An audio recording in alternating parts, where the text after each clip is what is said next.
Do you need a reminder of Hawkeye's journey in the MCU so far? Stay right here. Clint Barton, born in Iowa to a Miss Edith Barton, at a young age developed a keen eye and ability for marksmanship, meeting Laura later in life, starting a family with her. You and I remember Budapest very differently. Nobody would know.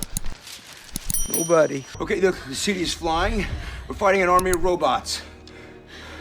And I have a bow and arrow. Director of S.H.I.E.L.D. Nick Fury handpicked Barton, quickly becoming one of his top agents, with his wife being left off of any S.H.I.E.L.D. records, keeping her safe with a farmhouse for the two in Missouri. Barton had 2 children, Cooper and Lila. One of Barton's assignments was to track down an assassin known as the Black Widow. He was ordered to kill her as she was deemed a threat to global security. However, he chose to let her live, seeing her potential. Barton and Widow were then assigned to take down the Red Room. They worked together to take down the leader Dreykov, hiding from the Hungarian Special Forces in a subway station for 10 days. Widow defected to the US and became good friends with Barton, working together on many missions, being the second person to know about his hidden family. Barton was called down to New Mexico to investigate an object of unknown origin, known by others to be Mjolnir, the weapon gifted to Thor Odinson. He was ordered to be the eyes in the sky as an intruder breaks in, ready to shoot this man with his bow as he tried to lift the hammer. They arrested the man, revealed to be Thor himself, depowered and banished from Asgard. They let him go, tracking him. Barton was then called back down when the destroyer sent by Loki was sent to kill the prince. When defeated, he then helped transport it to S.H.I.E.L.D. headquarters. Fury ordered his top agent to keep an eye on the experimentation upon the Tesseract by Dr. Eric Selvig. With the Cosmic Cube acting strangely, Fury and Maria Hill were called in to observe, with Clint explaining his theory of the cube acting as a doorway that can be opened from either end. Its energy levels began to spike as a portal opened up, with Loki, presumed dead, Prince of Asgard, brother to Thor, stepping through. Using his scepter, Loki took control of Barton, Selvig, and a handful of other S.H.I.E.L.D. agents. He helped the God of Mischief steal the Tesseract and escape, telling him of a team Fury was planning on, the Avengers Initiative. Working together, they stole a store of iridium, using it to stabilize the Tesseract. Loki, meanwhile, allowed himself to be captured by the Avengers, with Barton leading a team to take down the helicarrier he was imprisoned on. He was confronted by Black Widow, aka Natasha Romanoff. She disabled him, severing Loki's control over his mind, allowing him to join the Avengers as they confronted Loki at Stark Tower. They worked together to take down the oncoming hordes of Chitauri warriors, passing through the Tesseract's portal. Opposite Stark Tower lived 10-year-old Kate Bishop. Her apartment building was partially blown up. As she stared out into the chaos ensuing, she was targeted by a Chitauri warrior, being saved by Barton, inspired by his skill with the bow. Barton returned to battle, shooting an exploding arrow at Loki, blowing him out of the sky, landing him back onto Stark Tower, where he was beaten to submission by the Hulk. With the portal closed and the Chitauri all destroyed, the Avengers surrounded the defeated god, handing him, the scepter, and the Tesseract over to S.H.I.E.L.D. agents. With their work done, they decided to go get some shawarma, upon request by Stark, being interrupted by War Machine, too late to help out. They met again the following day, with Thor leaving with the Tesseract and his brother to face trial on Asgard. They all went their separate ways, with Barton heading back home to his family. For instant access to my movie reviews and thoughts, check out my Twitter at Big Screen Movies, and for slightly more in-depth thoughts, check my TikTok down below. If you want more timeline content, comment down below, and if this isn't your cup of tea, check out this video on how Eleven got her powers, or perhaps this recap on Doctor Who Series 11 and 12, and finally when I watched Star Wars Clone Wars Volume 1 for the first time. In 2014, with S.H.I.E.L.D. collapsed, Barton elected not to return under the new S.H.I.E.L.D. banner, but to stay with the separated Avengers, financed by Stark. The Avengers spent the next year cleaning up remnants of Hydra, acquiring the scepter back from Strucker. Barton attempted to blow up a Hydra bunker, but strangely his arrows seemed to miss their targets, being picked up by a fast-moving figure experimented on by Hydra and given powers via the scepter. Taking aim at the figure, he was then shot in the side by a Hydra cannon, Thor took him back to the Quinjet as they finished the mission.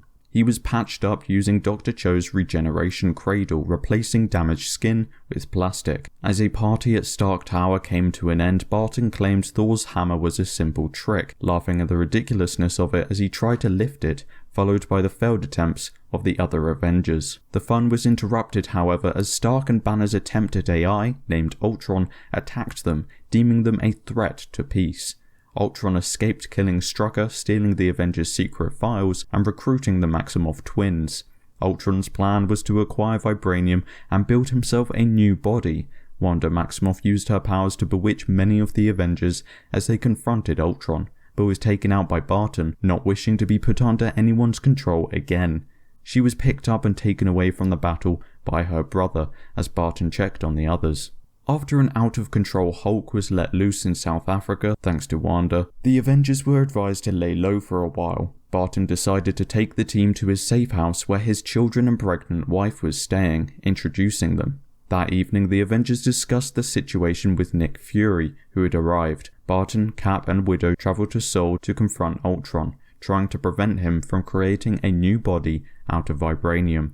Before leaving, he promised his wife that this would be his final mission. They managed to steal the vibranium body Ultron was creating, with Stark installing Jarvis, creating a new being, Vision. The Avengers, along with the twins, confront Ultron once again, as he planned to use Sokovia as a meteor to destroy Earth. They defeat Ultron, however Pietro the Speedster passes away, saving Clint as he tried to save a young boy. Fulfilling his promise, Barton retired after the Ultron threat from the Avengers and the S.H.I.E.L.D. life. A year or so later, Clint was contacted by Romanoff asking whether he would sign the Sokovia Accords, to which he responded he was retired. However, not long after, Cap asked him to come back out temporarily to rescue Wanda from the Avengers facility, where she was being supervised by Vision. Before meeting with Cap, he took a quick detour to pick up Scott Lang and his Ant-Man suit.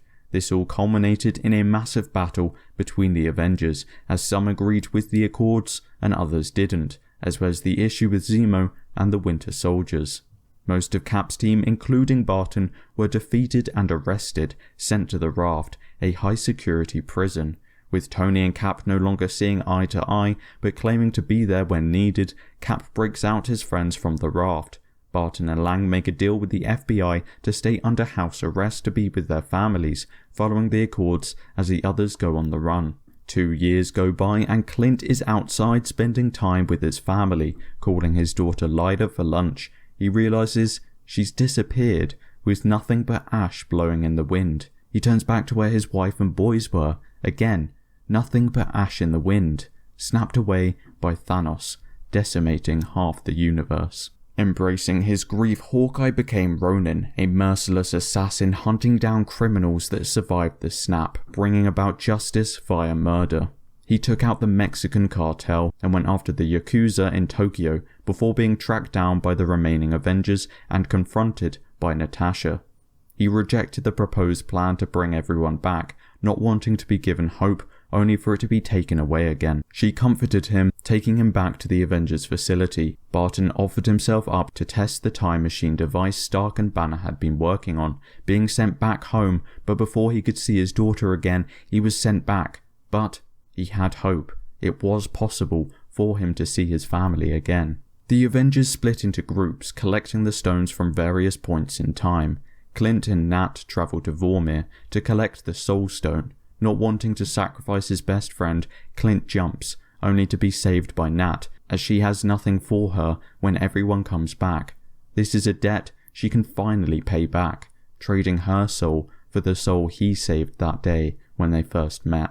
He returns to the Avengers facility with the stone and the Hulk snaps everyone back, unable to bring back Nat, not with lack of trying. The full Avengers force reunite, taking down 2014 Thanos, and Clint returns home to see his family. A few days later, he pays his respects at the funeral of his fallen friend, Tony Stark. His story is not over, however, as Natasha's foster sister Yelena is informed of his part in her sister's death by Contessa Valentina Allegra de Fontaine, making him her next target. If you like this style of content and want more, check out this video going through Bucky aka the Winter Soldier's entire MCU timeline so far. And with that said, tell me down below what kind of videos you want more of also, and don't forget to subscribe.